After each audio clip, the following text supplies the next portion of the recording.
Hi అండి. మొన్న మార్కెట్‌కి వెళ్ళినప్పుడు మన సైడ్ దొరికే తోటకూర అయితే దొరికిందనమాట. ఇక్కడ అస్సాంలో ఎక్కువగా ఎర్ర తోటకూర, ముల్లుల తోటకూర, ఎర్ర కోడల తోటకూర దొరుకుతుంది. మీలో ఎవరెవరికి ఈ తోటకూరలు తెలుసో కామెంట్ చేయండి.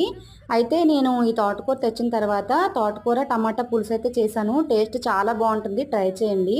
స్టవ్ మీద కళాయి పెట్టుకొని 2 టేబుల్ స్పూన్ల ఆయిల్‌ని యాడ్ చేసి మెంతులు, ఆవాలు, జీలకర్ర వేసుకొని వెల్లుల్లిపాయలు, మినపప్పు, ఎండుమిర్చి కూడా యాడ్ చేసుకోవాలి. మినపప్పు రంగు మారిన తర్వాత ఉల్లిపాయలు వేసి కాస్త మగ్గించి టమాటాలు కూడా వేసుకొని మరి కాసేపు మగ్గబెట్టుకోవాలి. దీనిలో ఇప్పుడు కడిగి పెట్టుకున్న కట్ చేసుకున్న తోటకూరను వేసి తోటకూరను కూడా బాగా మగ్గించుకోవాలి. ఇప్పుడు ఉప్పు, పసుపు, కారం వేసి ఒకసారి బాగా కలిపి నిమ్మకాయ సైజ్ అంతా చింతపండు నుంచి తీసిన 2 కప్పులు వాటర్ని దీనిలోకి యాడ్ చేసుకొని 10 నిమిషాల పాటు దీన్ని ఉడికించిన తర్వాత పులుసు చిక్కబడడం కోసం మైదా పిండిలో కానీ కార్న్‌ఫ్లోర్లో కానీ వరిపిండిలో కానీ వాటర్ వేసుకొని యాడ్ చేసుకున్నామంటే పులుసు చిక్కబడుతుంది.